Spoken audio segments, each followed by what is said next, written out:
Hi guys, welcome to Making Joyful Journals. I'm Anna G. Today we're going to be talking a little bit about my summer plans and the shopping challenge. And I'll tell you more about that in just a little bit. First, I'm going to tell you about this game that I had purchased at Dollar Tree. Gosh, I want to say it was either 2 or 3 years ago. And I was trying to find a way I could use it. Now, I wasn't going to use it for the game itself, but I did want to use all the components of it, or at least what I could use in the form of crafting. So it came with the game board itself, and it's actually two pieces of that, and it's really sturdy chipboard. So I'm going to see if I can do something with that. I'm probably going to cut that one section off to make it all square, and I don't know how I'm going to cover it. Not quite sure yet, but just for the chipboard itself, I thought that's a good deal. And then it came with these little pieces of, they look like little people, but I'm going to show you that. And then here are the instructions. And I just like the colors, the color scheme in this. I'm not quite sure how I would use that. It might just end up being tossed. I'm not sure yet. But getting back to these pieces look like little persons, like little people. And I'm going to use that for something a little bit. And then it came with these, I guess they are supposed to be souvenirs. And look, it has a little key, a button, and even a guitar pick. Now these are nice because it also has some game cards, and these can definitely be used as journal cards. They have a good weight to them. And then I'm even thinking about using this insert, but the insert itself is actually glued in there really well. So I'm not sure how, I'll probably just have to rip it out if I want to use it. But I like the color scheme. And then of course I've got the box itself. So this was back when everything at Dollar Tree was only $1. So I think I got a pretty good deal out of this piece, out of this entire kit.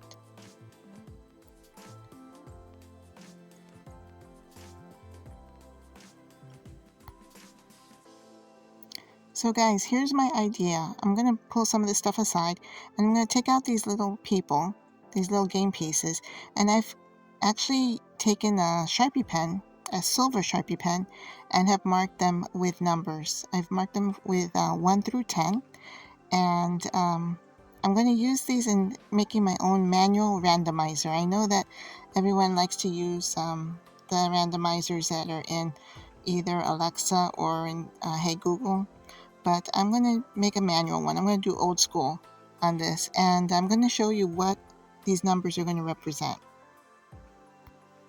Now, if you're like me, you may have like work in process projects, or sometimes they're called WIPs, or you might even refer to them as UFOs, as unfinished objects. And so I do have a couple of those, and then of course I have always, ideas of things that I want to do.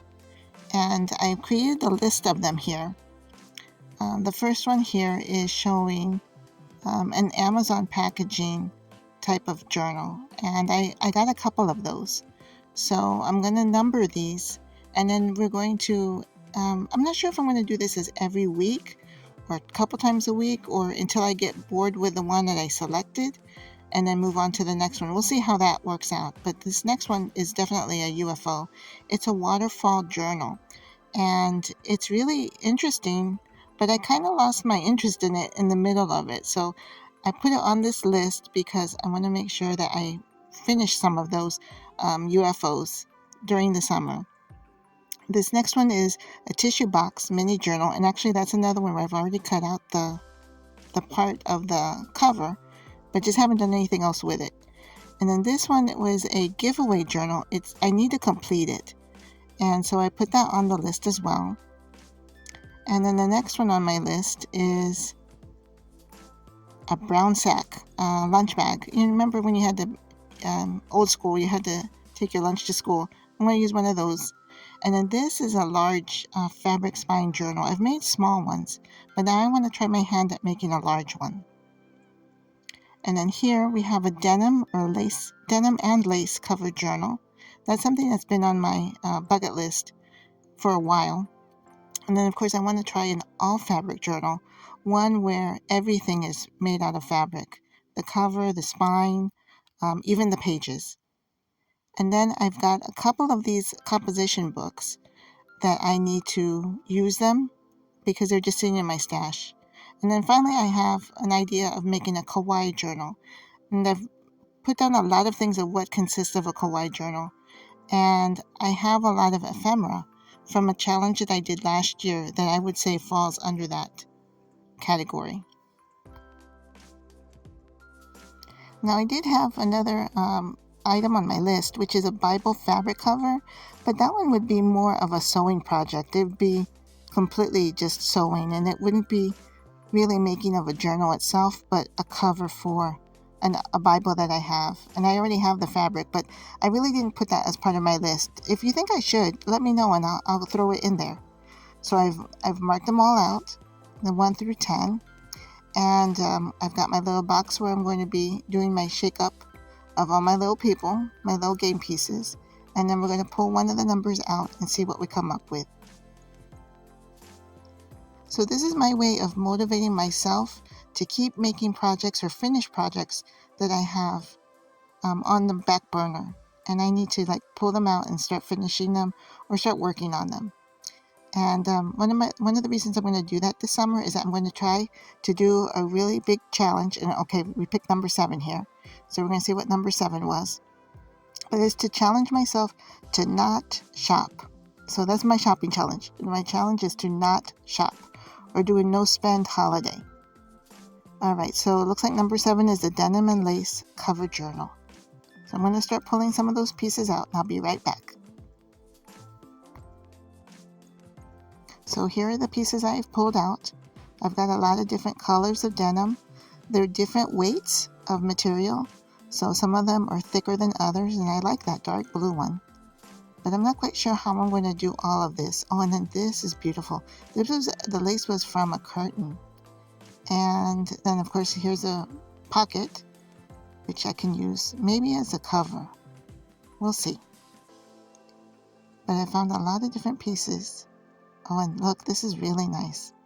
But it's so heavy because it's actually, it's an actual pair of jeans that were cut up.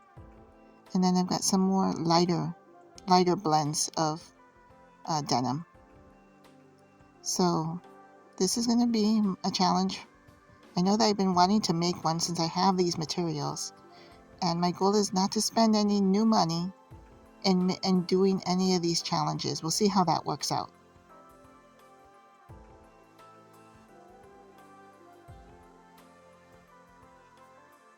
Now I pulled out some of the different lace trims that I have.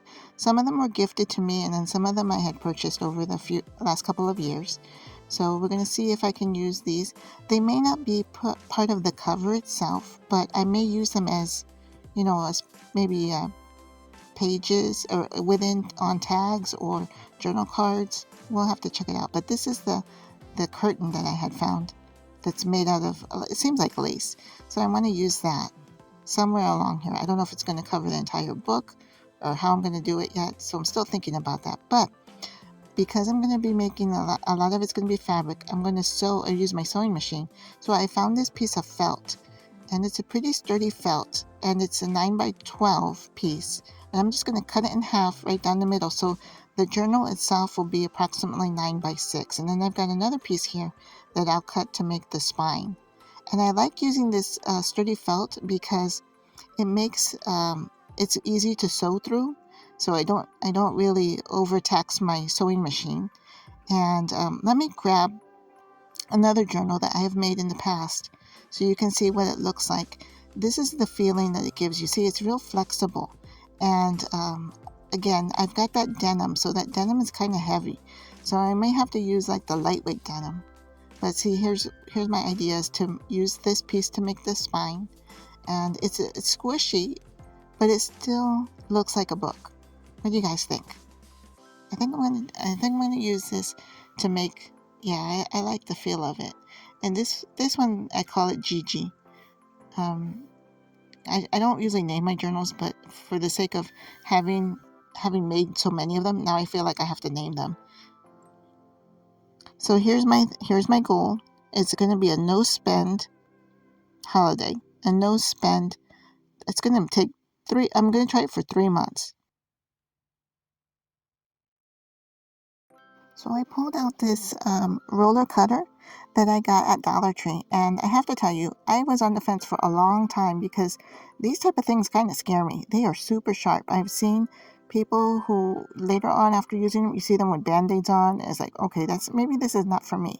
But I did not fast forward through any of this part or speed up any part of this video because I want to show you how slowly I worked with this. I use a metal ruler. I don't use a plastic ruler when I mess with this.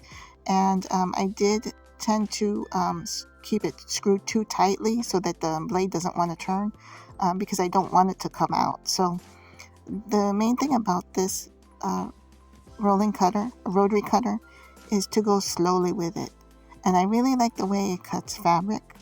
I think it's starting to get dull actually because I've used it for a lot of my other sewing projects, and it does a really good job. It makes a really clean cut. Although there at the beginning, it slid on me a little bit. So yeah, you have to be very careful when you're using a rotary cutter. So I guess the moral of the story is to always close it when you're not using it and putting it down. And safety first, guys.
Okay, it looks like I've got a good start on this.